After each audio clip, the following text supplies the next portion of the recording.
menjagaku.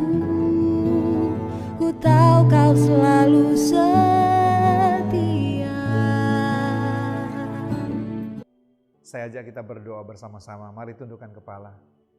Tuhan Yesus, terima kasih buat hari yang baru yang Kau beri buat kami. Kami boleh menikmatinya karena Engkau yang mengizinkan kami boleh ada sampai hari ini. Meskipun harus kami menghadapi banyak tantangan dan pergumulan dalam kehidupan ini, tetapi kami tahu ada Engkau yang menyertai kami.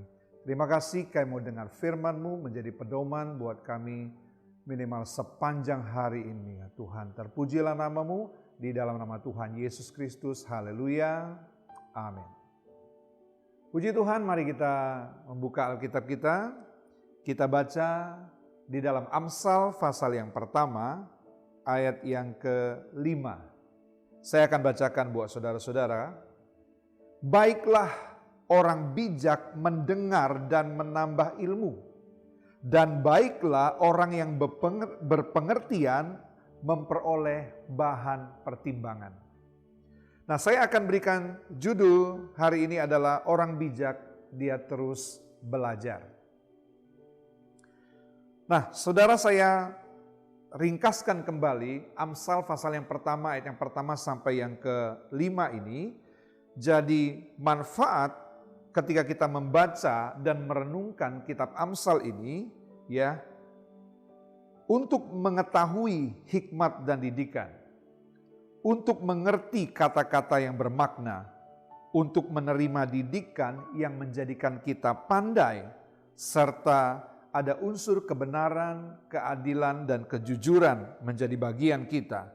Kemudian untuk memberi kecerdasan kepada orang yang tak berpengalaman, dan memberi pengetahuan serta kebijaksanaan kepada orang-orang muda. Nah, dengan demikian saudaraku diharapkan ya kita dapat menjadi orang yang berhikmat dan bijak dalam kehidupan ini.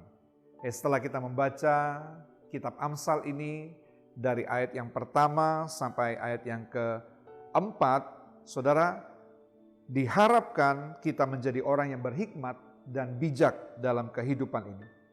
Namun demikian, orang bijak nggak boleh sombong.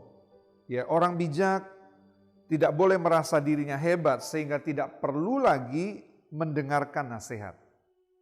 Ya, orang bijak dia dengan rendah hati, dia akan terus belajar mendengar, dia belajar mengerti, dia belajar dari pengalaman-pengalaman, dia belajar dari orang lain, dia belajar hal-hal yang baru, dia belajar dari banyak referensi untuk menjadi bahan pertimbangan dalam kehidupannya.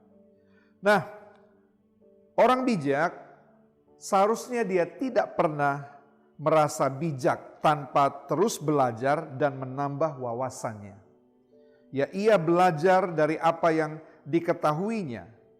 Ya, kalau yang diketahuinya dari sudut sisi pemahaman, sudut pandang pemahaman dirinya sendiri, dia belajar juga dari sudut pandang sisi orang lain. Nah, sebaliknya, ya, ia ingin membuktikan bahwa dunia ini tidak sesempit pemikiran orang-orang picik. Ia pandai meramu pengetahuan yang dimilikinya dengan pengalaman yang dialaminya, ditambah dengan kehidupan orang lain yang dipelajarinya, membuat dirinya kaya akan satu seni menjalani kehidupan. Nah, saya percaya tidak ada yang sia-sia dari semua yang saudara dengar, dari semua yang saudara alami, dan dari semua yang saudara mengerti. Semuanya akan menjadi bahan pertimbangan kita untuk menghasilkan banyak manfaat bagi pengembangan diri kita, bagi kehidupan banyak orang, dan bagi kemuliaan Tuhan. Saya memberikan satu contoh dari pengalaman Tuhan Yesus di Lukas pasal yang kedua ayat 41 sampai yang ke-42. Tiap-tiap tahun orang tua Yesus pergi ke Yerusalem pada hari raya Paskah. Ketika Yesus telah berumur 12 tahun, pergilah mereka ke Yerusalem seperti yang lazim pada hari raya itu. Kemudian ayat 52, dan Yesus makin bertambah besar dan bertambah hikmatnya dan besarnya dan makin dikasihi oleh Allah dan manusia. Saudara perhatikan bahwa perkembangannya Yesus dari sejak dia kecil sampai dia umur 12 tahun, ya Alkitab katakan dia bukan hanya bertambah besar fisiknya, tetapi juga dia bertambah hikmatnya. Dia semakin dikasih Allah dan dikasih manusia. Kiranya ini menjadi kerinduan saya dan saudaraku ketika kita terus belajar. Nah, sekarang saya membaca Lukas 3 ayat 23, ketika Yesus memulai pekerjaannya, ia berumur kira-kira 30 tahun. Dan menurut anggapan orang, ia adalah anak Yusuf, anak Eli. Saudara perhatikan, kira-kira kemana Yesus dari usia 12 sampai 30 tahun? Ya, dari 12 usia sampai 12 tahun dia udah belajar dari orang tuanya. Dicatat di Alkitab, dia belajar dari apa yang dia lihat bersama dengan orang tuanya, apa yang dia dengar. Tetapi kemana Yesus dari umur 12 sampai 30 tahun?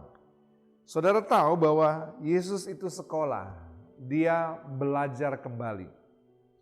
Lihatlah sebelum dia memulai pelayanannya, dia belajar sepanjang kehidupannya. Nah, saudara yang dikasihi Tuhan, sepanjang usia 12 sampai 19 tahun, Yesus harus menempuh pendidikan umum sebagai anak-anak Israel yang lain, ya seperti anak-anak Israel yang lain. Lalu memasuki usia 20 sampai 30 tahun, ia menempuh studinya, sekolahnya dan lulus pendidikan imam sebagai ahli Taurat di dalam bait suci. Baru kemudian di usia 30 tahun, Yesus memasuki dunia pelayanan secara umum yang kita ketahui, yang kita baca tadi ayat tersebut. Nah, saudara yang dikasihi Tuhan, jadi di umur 13 sampai 30 tahun Yesus mempelajari semua firman Tuhan dan kemungkinan-kemungkinan untuk mengajar orang Israel dan mempelajari semua perilaku mereka, mempelajari budaya mereka, budaya Israel sebelum ia memulai pekerjaannya. Nah, dengan demikian saudara melihat ya, Yesus menjadi bertambah hikmatnya, dia bertambah semakin dikasih Allah dan semakin dikasih manusia dari apa yang dia hidupi. Nah, dengan demikian saudara adalah bijaksana kita pun belajar dari kehidupan Yesus. Jika kita ingin menjadi bijak dan kehidupan kita menjadi berkat bagi orang lain, hendaknya kita juga belajar rendah hati dan belajar seperti Yesus. Walaupun dia adalah Tuhan, ya dia punya hikmat dan pengetahuan, tetapi dalam proses dia tetap belajar, ya untuk menunjukkan bahwa untuk memperoleh hikmat seperti Yesus kita pun harus belajar. Nah, saudara yang dikasihi Tuhan, kiranya kita banyak belajar, ya belajar mendengar, belajar mengerti, belajar dari pengalaman-pengalaman orang lain, belajar dari hal-hal yang baru, belajar dari banyak referensi untuk menjadi bahan pertimbangan. Sehingga nantinya saudara diharapkan kita menjadi orang yang bijaksana dalam setiap keputusan dan tindakan kita. Saya akan bacakan satu ayat lagi di 2 Timotius pasal yang ketiga ayat yang ke-15. Demikian firman Tuhan, ingatlah juga bahwa dari kecil engkau sudah mengenal kitab suci yang dapat memberi hikmat kepadamu dan menuntun engkau kepada keselamatan oleh iman kepada Kristus Yesus. Saudara lihat, ya dari kecil Timotius sudah belajar mengenal kitab suci yang dapat memberi hikmat kepada dirinya dan menuntun dia. Dari sejak kecil dia belajar. Nah, kemudian segala tulisan yang diilhamkan Allah memang bermanfaat untuk mengajar, untuk menyatakan kesalahan, untuk memperbaiki kelakuan, untuk mendidik orang dalam kebenaran.